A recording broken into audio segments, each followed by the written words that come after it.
ସାଙ୍ଗମାନେ ଆମର ହିନ୍ଦୁ ଧର୍ମରେ ସିନ୍ଦୁରର ମହତ୍ତ୍ୱ ଅଧିକ ରହିଛି।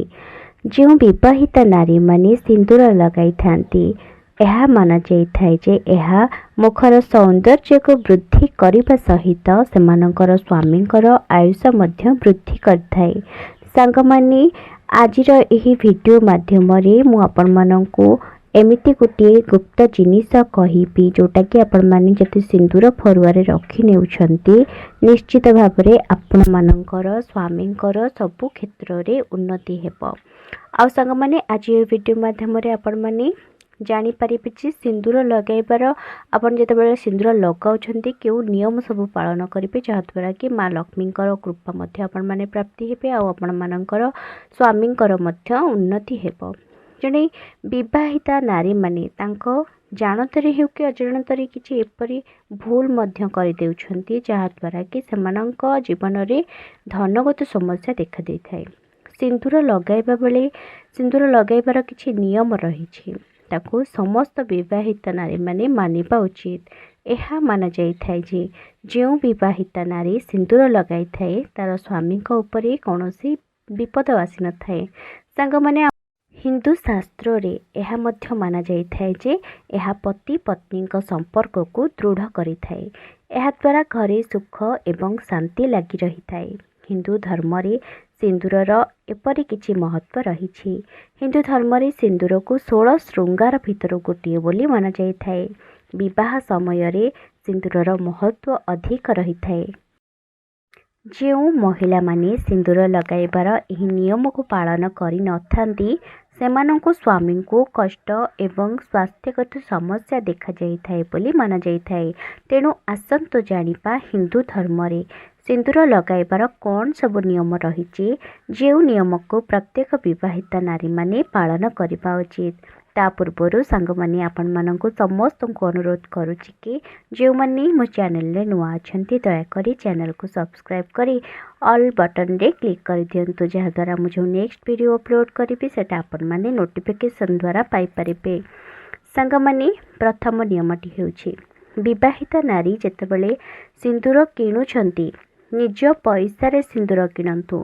ଅନ୍ୟ କାହା ପଇସାରେ କେବେ ବି ସିନ୍ଦୁର କିଣନ୍ତୁ ନାହିଁ। ଏହା କଲେ ଆପଣଙ୍କ ସ୍ୱାମୀଙ୍କ ଜୀବନରେ ଧନହାନି ହୋଇଥାଏ। କିନ୍ତୁ ସାଙ୍ଗମାନେ, ଯଦି ଶ୍ୱଶୁର ଘର ଲୋକ, ଯାହାକି ଶାଶୁ ନଣନ୍ଦ ଯା, ଏମାନେ ଯଦି ଉପହାର ସ୍ୱରୂପ ଆପଣମାନଙ୍କୁ ଦିଅନ୍ତି ଆପଣ ପିନ୍ଧିପାରିବେ। କିନ୍ତୁ ସିନ୍ଦୁର କିଣିଲା ବେଳେ ମନେ ରଖିଥିବେ ସାଙ୍ଗମାନେ, କେବେ ବି ମୂଲଚାଲ ବା ବାର୍ଗେନିଂ କରନ୍ତୁ ନାହିଁ। ଏହା ସିନ୍ଦୁରର ଅପମାନ ହୋଇଥାଏ। ଯେହେତୁ ହିନ୍ଦୁ ଧର୍ମରେ ସିନ୍ଦୁରକୁ ଏତେ ଗୁରୁତ୍ୱ ଦିଆଯାଇଛି, ତେଣୁ ସିନ୍ଦୁରକୁ ସମ୍ମାନ ଦେବା ଉଚିତ। ଦ୍ୱିତୀୟ ନିୟମଟି ହେଉଛି ଆପଣମାନେ କେବେ ବି ଅନ୍ୟ କାହାର ସିନ୍ଦୁରକୁ ନିଜ ମଥାରେ ଲଗାନ୍ତୁ ନାହିଁ। ଏହାଦ୍ୱାରା ଯାହାର ସିନ୍ଦୁର ଆପଣ ଲଗାଇବେ ତାଙ୍କର ସ୍ୱାମୀଙ୍କର ଅସୁବିଧା ହୋଇଥାଏ ଏବଂ ଆପଣଙ୍କୁ ପାପ ଲାଗିଥାଏ। ତୃତୀୟ ନିୟମଟି ହେଉଛି ବିବାହିତା ମହିଳା ସ୍ନାନ କରିସାରିବା ପରେ ହିଁ ମଥାରେ ସିନ୍ଦୁର ଲଗାନ୍ତୁ। ଆଉ କେବେ ବି ମଥା ଖାଲି କରି ଠାକୁର ପୂଜା କରନ୍ତୁ ନାହିଁ। ଠାକୁର ପୂଜା କରିବା ବେଳେ ସିନ୍ଦୁର ଲଗାଇବା ନିହାତି ଜରୁରୀ, କାହିଁକିନା ତାହା ଆପଣଙ୍କ ସ୍ୱାମୀଙ୍କର ଆୟୁଷ ବୃଦ୍ଧି କରିଥାଏ।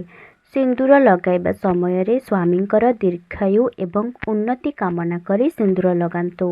ଏହି ନିୟମକୁ ପାଳନ କରିବା ଦ୍ୱାରା ସ୍ୱାମୀଙ୍କ ଭାଗ୍ୟରେ ଏକ ସୁପରିବର୍ତ୍ତନ ହୋଇଥାଏ। ଚତୁର୍ଥ ନିୟମଟି ହେଉଛି ସିନ୍ଦୁର ଲଗାଇବା ସମୟରେ ମାତା ପାର୍ବତୀଙ୍କୁ ସ୍ମରଣ କରିବା ଉଚିତ, କାହିଁକିନା ଅଖଣ୍ଡ ସୌଭାଗ୍ୟବତୀର ବରଦାନ ମାତା ପାର୍ବତୀ ଦେଇଥାନ୍ତି। ପଞ୍ଚମ ନିୟମଟି ହେଉଛି ସିନ୍ଦୁର ଲଗାଇବା ବେଳେ ଉତ୍ତର କିମ୍ବା ପୂର୍ବ ଦିଗକୁ ମୁଖ କରି ଲଗାଇବା ଉଚିତ। ଏମିତିକି ଆପଣମାନେ ଯେତେବେଳେ ମୁଣ୍ଡ ମଧ୍ୟ କୁଣ୍ଡାଉଛନ୍ତି, ଶୃଙ୍ଗାର ହେଉଛନ୍ତି, ତେବେ ଆପଣମାନେ ଉତ୍ତର କିମ୍ବା ପୂର୍ବ ଦିଗକୁ ମୁଖ କରି ଶୃଙ୍ଗାର ହୁଅନ୍ତୁ। ଏହାଦ୍ୱାରା ଆପଣଙ୍କ ସ୍ୱାମୀଙ୍କର ଆୟୁ ବୃଦ୍ଧି ହୋଇଥାଏ। ଷଷ୍ଠ ନିୟମଟି ହେଉଛି ସିନ୍ଦୁର ଯଦି ଆପଣମାନେ ଆଙ୍ଗୁଠି ସାହାଯ୍ୟରେ ଲଗାଉଛନ୍ତି, ତେବେ ମନେ ରଖନ୍ତୁ ଅନାମିକା ଆଙ୍ଗୁଠି ସାହାଯ୍ୟରେ ହିଁ ସିନ୍ଦୁର ଲଗାନ୍ତୁ। ଏହାଦ୍ୱାରା ଆର୍ଥିକ ସ୍ଥିତି ସୁଦୃଢ଼ ହୋଇଥାଏ। ଆଉ ସାଙ୍ଗମାନେ, ଆପଣମାନେ ଯଦି ତୁଳସୀ କାଠିରେ ମଧ୍ୟ ସିନ୍ଦୁର ଲଗାଉଛନ୍ତି, ତେବେ ମଧ୍ୟ ଏହା ବହୁତ ଶୁଭ ହୋଇଥାଏ। ଏହାଦ୍ୱାରା ଆପଣଙ୍କୁ ସୌଭାଗ୍ୟବତୀ ହେବାର ସୌଭାଗ୍ୟ ମିଳିଥାଏ। ସାଙ୍ଗମାନେ ସପ୍ତମ ନିୟମଟି ହେଉଛି ମାସିକ ଧର୍ମ ସମୟରେ ସିନ୍ଦୁର ଲଗାନ୍ତୁ ନାହିଁ।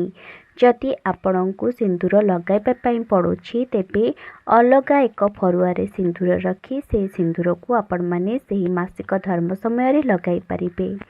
ସାଙ୍ଗମାନେ ଅଷ୍ଟମ ନିୟମଟି ହେଉଛି ସିନ୍ଦୁର ଯଦି ତଳେ ପଡ଼ିଯାଏ, ଯେତେବେଳେ ଜଣେ ବିବାହିତା ନାରୀ ସିନ୍ଦୁର ଲଗାଇବା ବେଳେ ତାଙ୍କ ହାତରୁ ସିନ୍ଦୁର ପଡ଼ିଯାଉଛି କିମ୍ବା ଛିଟକିକି ତଳେ ପଡ଼ିଯାଉଛି, ଏହାକୁ ଅଶୁଭ ବୋଲି ମାନାଯାଇଥାଏ। ତେଣୁ ଆପଣମାନେ କେବେ ବି ସିନ୍ଦୁରକୁ ତଳେ ପକାନ୍ତୁ ନାହିଁ, ସେ ଦିଗ ପ୍ରତି ନଜର ଦିଅନ୍ତୁ। ସାଙ୍ଗମାନେ ପରବର୍ତ୍ତୀ ନିୟମଟି ହେଉଛି ସିନ୍ଦୁର ଲଗାଇବା ସମୟରେ ଯଦି ଆପଣଙ୍କ ନାକ ଉପରେ ସିନ୍ଦୁର ପଡ଼ିଯାଉଛି, ଏହା ଅତ୍ୟନ୍ତ ଶୁଭ ହୋଇଥାଏ। ଏହାକୁ ଲିଭାଇବା ଉଚିତ ନୁହେଁ। ଏହା ମାନାଯାଇଥାଏ ଯେ ଯେଉଁ ନାରୀମାନଙ୍କର ସିନ୍ଦୁର ଲଗାଇବା ବେଳେ ନାକ ଉପରେ ସିନ୍ଦୁର ପଡ଼ିଥାଏ ସେମାନେ ଅହ୍ୟସୁଲକ୍ଷଣୀ ହୋଇଥାନ୍ତି ଆଉ ଏହା ଅତ୍ୟନ୍ତ ଶୁଭ ହୋଇଥାଏ। ପରବର୍ତ୍ତୀ ନିୟମଟି ହେଉଛି ଯଦି ସିନ୍ଦୁର ଭୁଲରେ ପଡ଼ିଯାଉଛି, ଏହାକୁ ଅଳିଆ ଗଦା ବା ଡଷ୍ଟବିନ୍ରେ ପକାନ୍ତୁ ନାହିଁ। ଏହାଦ୍ୱାରା ସିନ୍ଦୁରର ଅପମାନ ହୋଇଥାଏ। ଆପଣମାନେ ସିନ୍ଦୁରକୁ ତୋଳି କୌଣସି ଗଛ ତଳେ ରଖିଦିଅନ୍ତୁ। ପରବର୍ତ୍ତୀ ନିୟମଟି ହେଉଛି ବିବାହିତା ନାରୀମାନେ ସବୁବେଳେ ନାକ ସିଧାରେ ସିନ୍ଦୁର ଲଗାଇବା ଉଚିତ। ଏହା ମାନାଯାଇଥାଏ ଯେ ସିନ୍ଦୁରକୁ ଆପଣମାନେ ଯଦି ବଙ୍କା ଲଗାଉଛନ୍ତି ତେବେ ଏହାଦ୍ୱାରା ସ୍ୱାମୀଙ୍କ ଉପରେ ହିଁ ବିପଦ ଆସିଥାଏ। ତେଣୁ ସବୁବେଳେ ସିନ୍ଦୁରକୁ ସିଧା ହିଁ ଲଗାଇବା ଦରକାର। ପରବର୍ତ୍ତୀ ନିୟମଟି ହେଉଛି କେବେ ବି ଆପଣମାନେ ଓଦା ଚୁଟିରେ ସିନ୍ଦୁର ଲଗାନ୍ତୁ ନାହିଁ। ତେବେ ଆସନ୍ତୁ ଜାଣିବା ସାଙ୍ଗମାନେ କ'ଣ ସେହି ଗୋଟିଏ ଗୁପ୍ତ ଜିନିଷ ଯାହାକୁ କି ଆପଣମାନେ ସିନ୍ଦୁର ଫରୁଆରେ ରଖିବା ଦ୍ୱାରା ଆପଣଙ୍କର ସ୍ୱାମୀଙ୍କର ଆୟୁଷ ବୃଦ୍ଧି ହେବା ସହିତ ଘରେ ଧନ ଧାନ୍ୟ ମଧ୍ୟ ପରିପୂର୍ଣ୍ଣ ହୋଇଥାଏ। ମାତା ଲକ୍ଷ୍ମୀଙ୍କର କୃପା ମଧ୍ୟ ଆପଣଙ୍କ ଉପରେ ରହିଥାଏ। ସାଙ୍ଗମାନେ ସିନ୍ଦୁର ଫରୁଆରେ ଟଙ୍କିକିଆ କଏନଟିଏ ରଖିବା ନିହାତି ଆବଶ୍ୟକ। ଏହା ମଧ୍ୟ ବହୁତ ଶୁଭ ହୋଇଥାଏ। ଯେଉଁମାନେ ସିନ୍ଦୁର ଫରୁଆରେ ଟଙ୍କିକିଆ କଏନ ରଖିଥାନ୍ତି ସେମାନଙ୍କ ସ୍ୱାମୀଙ୍କର ସବୁବେଳେ ଉନ୍ନତି ହୋଇଥାଏ। ସାଙ୍ଗମାନେ ଆଉ ଗୋଟିଏ କଥା ସବୁବେଳେ ମନେ ରଖିବେ, ସିନ୍ଦୁର ଲଗାଇବା ବେଳେ ମୁଣ୍ଡରେ ଓଢ଼ଣା ଦେଇ ସିନ୍ଦୁର ଲଗାନ୍ତୁ। ଏହା କରିବା ଦ୍ୱାରା ମା ଲକ୍ଷ୍ମୀ ଆପଣଙ୍କ ଉପରେ ଅତ୍ୟନ୍ତ ଖୁସି ହୋଇଥାନ୍ତି ଏବଂ ଆପଣଙ୍କୁ ମାତା ପାର୍ବତୀଙ୍କର ଆଶୀର୍ବାଦ ମିଳିବା ସହିତ ମାତା ପାର୍ବତୀ ଆପଣଙ୍କୁ ସୌଭାଗ୍ୟବତୀ ହେବାର ଆଶୀର୍ବାଦ ଦେଇଥାନ୍ତି। ସାଙ୍ଗମାନେ ଜଣେ ସୁହାଗିନୀକୁ ଅତ୍ୟନ୍ତ ଶୁଭ ବୋଲି ମାନାଯାଇଥାଏ। ଏହା ମାନାଯାଇଥାଏ ଯେ ଯଦି ଆପଣ କୌଣସି ଶୁଭ କାମରେ ବାହାରକୁ ଯାଉଛନ୍ତି ଆଉ ପ୍ରଥମେ ଜଣେ ସୁହାଗିନୀ ନାରୀକୁ ଆପଣମାନେ ଦେଖି ନେଉଛନ୍ତି, ଏହା ବହୁତ ଶୁଭ ହୋଇଥାଏ। ସୁହାଗିନୀ ନାରୀଙ୍କୁ ମାତା ଲକ୍ଷ୍ମୀଙ୍କର ରୂପ ବୋଲି ମାନାଯାଇଥାଏ। ସାଙ୍ଗମାନେ ଏହାର ଏକ ପୌରାଣିକ କଥା ମଧ୍ୟ ରହିଛି। ତ୍ରେତୟା ଯୁଗରେ ଯେତେବେଳେ ମାତା ସୀତା ମଥାରେ ସିନ୍ଦୁର ଲଗାଉଥିଲେ, ସେହି ସମୟରେ ହନୁମାନ ଆସି ମାତା ସୀତାଙ୍କ ପାଖରେ ପହଞ୍ଚିଲେ ଆଉ ପଚାରିଲେ, ମାତା ଇଏ କ'ଣ ଆଉ ଆପଣ ଏହାକୁ ମଥାରେ କାହିଁକି ଲଗାଉଛନ୍ତି? ମାତା ସୀତା କହିଲେ, ଏହା ହେଉଛି ସିନ୍ଦୁର। ଏହା ଲଗାଇଲେ ମୋ ସ୍ୱାମୀ ଅତ୍ୟନ୍ତ ଖୁସି ହୁଅନ୍ତି ଆଉ ଏହା ଲଗାଇବା ଦ୍ୱାରା ତାଙ୍କର ଆୟୁଷ ବୃଦ୍ଧି ହେବ। ଆଉ ଏଇ କଥାକୁ ଶୁଣିକି ହନୁମାନ ତାଙ୍କର ଦେହ ସାରା ସିନ୍ଦୁର ଲଗାଇଲେ। କାହିଁକି ନା ଯେହେତୁ ଶ୍ରୀରାମଚନ୍ଦ୍ରଙ୍କର ଆୟୁଷ ବୃଦ୍ଧି ହେବ। ଆଉ ସେ ଯେତେବେଳେ ଶ୍ରୀରାମଙ୍କ ପାଖକୁ ଗଲେ, ତାଙ୍କୁ ଯେତେବେଳେ ରାମଚନ୍ଦ୍ର ପଚାରିଲେ, ତୁମେ ଦେହ ସାରା ସିନ୍ଦୁର କାହିଁକି ଲଗାଇଛ? ହନୁମାନ କହିଲେ, ମାତା ସୀତା ବି ସିନ୍ଦୁର ଲଗାଉଛନ୍ତି କାହିଁକି ନା ଆପଣଙ୍କର ଆୟୁଷ ବୃଦ୍ଧି ହେବ। ଆଉ ସେ କହିଲେ ସିନ୍ଦୁର ଲଗାଇଲେ ଯେ ଆପଣ ବହୁତ ଖୁସି ବି ହୁଅନ୍ତି, ସେଥିପାଇଁ ମୁଁ ମୋ ଦେହ ସାରା ସିନ୍ଦୁର ବୋଳି ଦେଇଛି। ଶ୍ରୀରାମ କହିଲେ, ମାତା ସୀତା ତ ଗୋଟେ ଚୁଟକି ସିନ୍ଦୁର ଲଗାଉଛନ୍ତି, ତୁମେ ଏତେ ସାରା ସିନ୍ଦୁର ଦେହରେ କାହିଁକି ଲଗାଇଛ? ହନୁମାନ କହିଲେ, ମାତା ସୀତାଙ୍କର ଗୋଟେ ଚୁଟକି ସିନ୍ଦୁରରେ ଯଦି ଆପଣ ଏତେ ପ୍ରସନ୍ନ ହେଉଛନ୍ତି, ଆପଣଙ୍କର ଆୟୁଷ ବଢ଼ିବ ବୋଲି ମାତା କହିଲେ, ତେବେ ମୁଁ ଦେହ ସାରା ଯଦି ସିନ୍ଦୁର ଲଗାଇଦେବି ତେବେ ଆପଣଙ୍କର ଆୟୁଷ ତ ସେମିତି ବଢ଼ିବ, କେବେ ବି ଆୟୁଷ କମିବନି ଆପଣଙ୍କର, ଆଉ ଆପଣ ଆମକୁ ଛାଡ଼ିକି କୁଆଡ଼େ ବି ଯିବେନି। ଆଉ ହନୁମାନଙ୍କର ସେ ଯେଉଁ ସିନ୍ଦୁର ଲଗାଇଥିଲେ ସେଇ ଦିନଟି ଥିଲା ମଙ୍ଗଳବାର। ତେଣୁ ଶ୍ରୀରାମଚନ୍ଦ୍ର ତାଙ୍କୁ ଆଶୀର୍ବାଦ ଦେଇଥିଲେ ଯେ ମଙ୍ଗଳବାର ଦିନ ଯଦି ଯେଉଁ ବ୍ୟକ୍ତି ତୁମକୁ ସିନ୍ଦୁର ଚଢ଼ାଇବ ତାଙ୍କୁ तुम आशीर्वाद सहित मो आशीर्वाद मध्य प्राप्त हेब। सांग माने तेणु आपण माने जानिथिबे जे सिंदूरर महत्व पौराणिक जुगरु ही रही। तेणु आशा करे आपण माननकु मोर वीडियोटी भल लागिथिबो।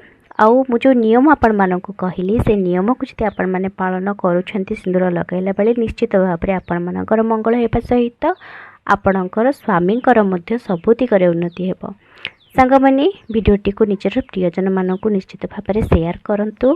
आउ मोर चैनल को सब्सक्राइब करंतु। वीडियो को गोटे लाइक करिया पे जमार भी भूलंतु नहीं। नेक्स्ट आउ एक टॉपिक आपण मानक पे नेके आसीबी। सेते पर्यंत विदाय दियंतु। रहिली नमस्कार।